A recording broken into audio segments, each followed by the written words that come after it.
আমরা দশম শ্রেণীর পঞ্চম অধ্যায় অনুপাত ও সমানুপাত রেশিও অ্যান্ড প্রপোর্শন এই অধ্যায়টি নিয়ে আলোচনা করছি। এর আগের লেকচার আমরা অনুপাতের যে প্রাথমিক ধারণা ছিল অনুপাতের আমরা প্রাথমিক ধারণা নিয়ে আলোচনা করেছি। আমরা আজকের লেকচারে অনুপাত সম্পর্কিত যে সকল আমাদের নিজেকরি অঙ্কগুলি রয়েছে সেই সকল অঙ্কগুলি নিয়ে আমরা আলোচনা করব। যে X square Y P is to X Y square P এর লঘিষ্ঠ আকারের ব্যস্ত অনুপাত লিখি। এটা নিজেকরি রয়েছে, তাহলে এই যে প্রবলেমটা রয়েছে এই প্রবলেমের সমাধান করব। প্রশ্নে কি বলেছে যে এক্স স্কোয়ার ওয়াই পি অনুপাত এক্স ওয়াই স্কোয়ার পি এর লঘিষ্ঠ আকারের ব্যস্ত অনুপাত নির্ণয় করতে বলেছে। তাহলে দেখো দুটো কথা লেখা আছে, একটা আছে লঘিষ্ঠ এবং একটা রয়েছে আমাদের ব্যস্ত। তাহলে আমরা লঘিষ্ঠ মানে কি জানি? লঘিষ্ঠ মানে ছোট করা, ছোট আকার নিয়ে আসবো আমরা। সো ছোট আকারে নিয়ে আসবো। এবং আমরা ব্যস্ত অনুপাত জানি যে কোনো একটা অনুপাত যে এ অনুপাত বি, এটা যদি আমাদের অনুপাত হয় তাহলে এই অনুপাতের এ ইজ টু বি অনুপাতের আমরা কি জানি? ব্যস্ত অনুপাত। শুধুমাত্র আমরা জানি যে এটাকে বলা হয় পূর্বপদ এবং এটাকে বলা হয় আমাদের উত্তরপদ। তাহলে পূর্বপদ এবং উত্তরপদ তারা যদি পরস্পর স্থান পরিবর্তন করে তাহলে সেই অনুপাতটাকে ব্যস্ত অনুপাত বলা হয়। তাহলে দেখো এখানে এ ইজ টু বি রয়েছে, তাহলে এই এ ইজ টু বি অনুপাতের ব্যস্ত অনুপাত হলো আমাদের বি অনুপাত এ। তাহলে আমরা প্রথমে লঘিষ্ঠ অনুপাতে নির্ণয় করার পরে আমরা এর ব্যস্ত অনুপাত নির্ণয় করবো। তাহলে প্রথমে এটা লঘিষ্ঠ আকার করে নাও। তাহলে প্রদত্ত কি দিয়েছে আমাদের? এক্স স্কোয়ার ওয়াই পি অনুপাত এক্স ওয়াই স্কোয়ার পি। দেখো আমরা অনুপাতের বাম দিক এবং ডান দিক অর্থাৎ পূর্বপদ এবং উত্তরপদকে আমরা কি কাটাকাটি করতে পারি। তাহলে কাটাকাটি করলে আমাদের লঘিষ্ঠ আকার চলে আসবে। যে অনুপাতের আকার থাকলে তাকে আমরা ভগ্নাংশ আকার লিখতে পারি, অর্থাৎ এ ইজ টু বি যদি থাকে তাহলে এ ইজ টু বি এটা হলো অনুপাতের আকার, একে আমরা আবার ভগ্নাংশ আকার লিখতে পারি। অর্থাৎ প্রথমে যেটা রয়েছে তাকে আমরা উপরে, পূর্বপদকে উপরে এবং উত্তরপদকে আমরা নিচে লিখতে পারি। তাহলে এ বাই বি হয়। প্রথমে এটা ভগ্নাংশ আকারে লিখে নাও। তাহলে X square Y P divide by X Y square P. আমরা ভগ্নাংশ আকারে করে নিলাম। ভগ্নাংশ আকারে করার পরে দেখো আমরা কাটাকাটি করতে পারছি। পি এর সঙ্গে পি কাটছে, এখানে একটা ওয়াই আছে, এখানে দুটো ওয়াই, তাহলে একটা ওয়াই পড়ে থাকলো। এখানে দুটো এক্স আছে, এখানে একটা এক্স আছে, তাহলে এখানে একটা এক্স পড়ে থাকলো। এখানে পড়ে থাকছে কি? উপরে শুধুমাত্র আমাদের এক্স পড়ে আছে আর নিচে শুধু আমাদের ওয়াই পড়ে আছে। যদি এটাও বুঝতে অসুবিধা হয় তাহলে এটা ভেঙে নাও। এটা রয়েছে আমাদের কি? X square Y P divide by X Y square P. তাহলে আমরা সূচকের নিয়ম অনুযায়ী বের করতে পারি। তাহলে এখানে কত রয়েছে আমাদের? 2 রয়েছে, এখানে 1 রয়েছে, তাহলে x to the power 2 minus 1 into y to the power, দেখো ওয়াই 1 রয়েছে আর নিচে রয়েছে 2, তাহলে 1 minus 2 into P to the power 1 minus 1। এখানে পি এর পাওয়ার 1 রয়েছে, এখানে পি এর পাওয়ার 1 রয়েছে, নর্মাল আমরা কাটাকাটি করছি। তাহলে এটা আসছে আমাদের এক্স 2 মাইনাস 1 মানে 1, ওয়াই 1 মাইনাস 2 মানে হচ্ছে মাইনাস 1, এটা 1, আর পি টু দি পাওয়ার 0, আর পি টু দি পাওয়ার 0 মানে 1 জানি। তাহলে এটা থাকছে এক্স আর ওয়াই মাইনাস রয়েছে, সূচকের নিয়ম অনুযায়ী নিচে আসবে এক্স বাই ওয়াই। তাহলে এটা পেলাম আমরা কি? এটা হলো আমাদের লঘিষ্ঠ আকার।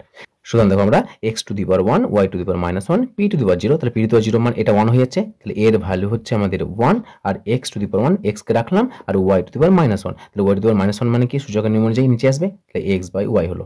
তাহলে আমরা X square Y P is to X Y square P এর আমরা লঘিষ্ঠ আকার কি পেলাম? পি অনুপাত এক্স ওয়াই স্কোয়ার পি এর লঘিষ্ঠ আকার সমান এক্স বাই ওয়াই। একে আমরা অনুপাতের আকার লিখে নাও, ভগ্নাংশকে অনুপাতের আকার লিখতে পারো, অনুপাত ওয়াই। এটা আমাদের বলেছে এর লঘিষ্ঠ আকার ব্যস্ত অনুপাত। সুতরাং X square Y P is to X Y square P এর লঘিষ্ঠ আকারের ব্যস্ত অনুপাত সমান, যেহেতু এটা আমরা অনুপাত পেয়েছি এক্স ইজ টু ওয়াই, তাহলে এর ব্যস্ত অনুপাত উত্তর পদকে পূর্ব পদে লিখবো আর পূর্ব পদকে উত্তর পদে লিখবো, তাহলে ওয়াই ইজ টু এক্স। এটা আমাদের নির্ণয় অ্যান্সার। প্রয়োগ নম্বর 6। প্রয়োগ নম্বর 6 কি বলছে? যে দুটি সংখ্যার অনুপাত 2:3 এবং তাদের গসাগু 7 হয় তবে সংখ্যা দুটি লিখে। নিচে করে রয়েছে। প্রশ্নে কি বলে দিয়েছে? দুটি সংখ্যার অনুপাত 2:3 এবং তাদের গসাগু 7 হয় তবে সংখ্যা দুটি লিখে। তাহলে প্রথমে দেখো সংখ্যা দুটির অনুপাত বলে দিয়েছে। তার সংখ্যা দুটির অনুপাত বলে দিয়েছে, প্রথমে যদি অনুপাত বলে দিয়েছে তাহলে অনুপাতকে প্রথমে আমরা সংখ্যা দুটি আকারে লিখে নেব। তাহলে দেখো আমরা লিখছি যে ধরি সংখ্যা দুটি হলো 2x ও 3x, যেখানে x হচ্ছে আমাদের যে কোনো নন জিরো, মানে x এর মান শূন্য নয়। তাহলে এক্স এর মান 0 নয়, এরকম করে আমরা একটা কিনেছি, আমরা ধ্রুবক সংখ্যা নিয়েছি। তাহলে যেখানে আমরা 2:2:3 অনুপাত দেওয়া ছিল আমরা সংখ্যা নিলাম। এ দেখো তাদের কি বলেছে, তাদের গসাগু বলেছে 7। আচ্ছা গসাগু 7 মানে কি বলতো, এখানে দেখো 2x রয়েছে 3x রয়েছে, তাহলে গসাগু 2x ও 3x, তা 2x ও 3x এর গসাগু কত বলতো আমরা জানি, দেখো 2x কে ভাঙলে আমরা পাচ্ছি 2 × x, 3x কে ভাঙলে পাচ্ছি আমরা 3 × x। তাহলে 2x এর কমন কে আছে x, 3x এর কমন কি আছে x, 2 আর 3 এরা কিন্তু কমন না, সেই জন্য এদের কি হয় গসাগু হয়ে যাবে আমাদের x। প্রশ্নানুসারে দেখো বলে দিয়েছে শর্তানুসারে, এটা হচ্ছে গসাগু, এই গসাগুর মান বলে দিয়েছে 7, তাহলে x এর মানটা লিখে নিচ্ছি, তাহলে x সমান হচ্ছে আমাদের 7। তাহলে x যদি আমরা 7 পেয়ে যাই, তাহলে একটা সংখ্যা হচ্ছে 2x, অপর সংখ্যা হচ্ছে আমাদের 3x। তাহলে আমরা এই x এর জায়গাতে 7 বসাবো, তাহলে আমরা 2x এর মান পেয়ে যাবো, এবং এখানে x এর জায়গাতে 7 বসাবো, তাহলে আমরা 3x এর মান পেয়ে যাবো। তাহলে অতএব সংখ্যা দুটি হয় 2x সমান 2 × 7 = 14, এবং অপরটি রয়েছে আমাদের 3x ও 3x = 3 × 7 = 21। তাহলে সংখ্যা দুটি কি পেলাম, একটা পেলাম 14 এবং অপরটি পেলাম আমরা 21।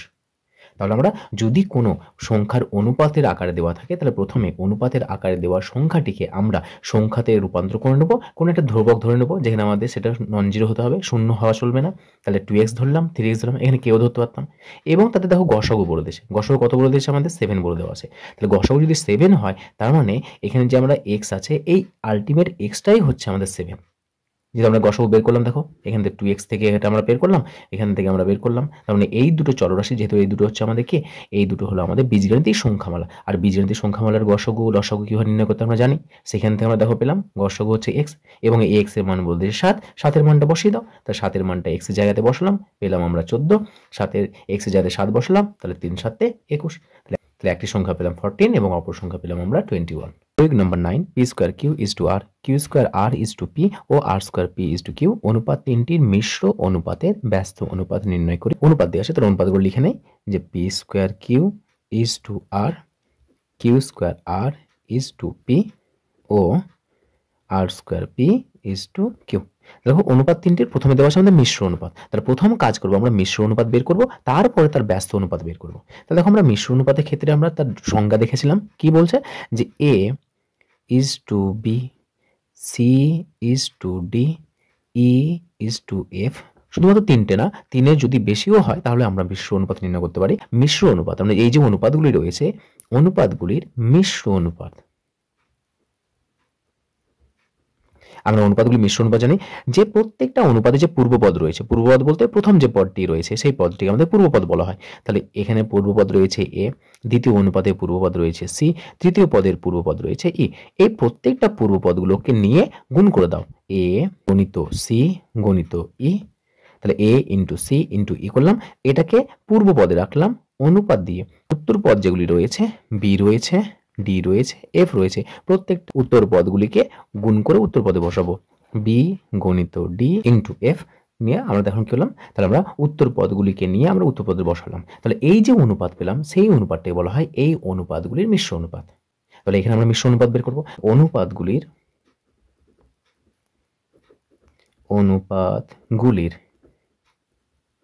মিশ্র অনুপাত সমান, এর পূর্বপদ রয়েছে p² q, গুণ করো এখানে q² r, গুণ করো এখানে r² p, অনুপাত এখানে রয়েছে r, এখানে রয়েছে p, এখানে রয়েছে q, তাহলে উত্তর পদগুলোকে নিয়ে উত্তর পদে বসাও, r × p × q, তাহলে এটা পাচ্ছি আমরা, দেখো p², এখানে p রয়েছে একটা, তিনটে q রয়েছে, আর তিনটে p রয়েছে, তিনটে q রয়েছে, তিনটে r রয়েছে, তাহলে এটা আসছে আমাদের pq qq rq = pqr। তাহলে আমরা জানি যেহেতু এই অনুপাতগুলোকে আমরা পূর্বপদ উত্তরপদের সঙ্গে কাটাকাটি করতে পারি, যদি প্রবলেম হয় তাহলে এটা কি করবো, আমরা ভগ্নাংশ আকারে লিখে নেব, তাহলে p³ qq rq / pqr। তাহলে দেখো কাটাকাটি করো, তাহলে এখানে তিনটে আছে, এখানে একটা আছে, তো এটার সঙ্গে এটা কাটবে, দুটো পড়ে থাকবে, একটার সঙ্গে এখানে কাটছে, দুটো পুরো থাকছে, আর এর সঙ্গে এটা কাটছে, দুটো পুরো থাকছে, তাহলে থাকছে আমাদের P square Q square R square, আর নিচে কিছু না মানে 1 আছে। তাহলে এটাকে এবার আমরা কি করবো, অনুপাতের আকারে প্রকাশ করবো। এটা আসবে আমাদের P square Q square R square is to 1। যেহেতু নিচে কিছু নেই মানে কত, 1 পড়ে আছে, শূন্য না কিন্তু, নিচে কিছু নেই মানে 1 আছে, তাহলে এটা পেলাম। তাহলে অতএব নির্ণেয় মিশ্র অনুপাতের ব্যস্ত অনুপাত সমান কত হবে। দেখো এটার ব্যস্ত অনুপাত আমরা জানি যে a ইজ টু b, এর ব্যস্ত অনুপাত কত হয়, b ইজ টু a। তার মানে জাস্ট আমরা কি করবো, উত্তরপদ আর পূর্বপদ তারা পরস্পর স্থান বিনিময় করবে। তাহলে এটা হয়ে যাবে, উল্টে দাও, তাহলে প্রথম 1 চলে আসবে আমাদের পূর্বপদে, আর P square Q square R square চলে যাবে আমাদের উত্তরপদে। তাহলে এটা যাবে 1 is to P square Q square R square. এটাই আমাদের নির্ণয় অ্যান্সার।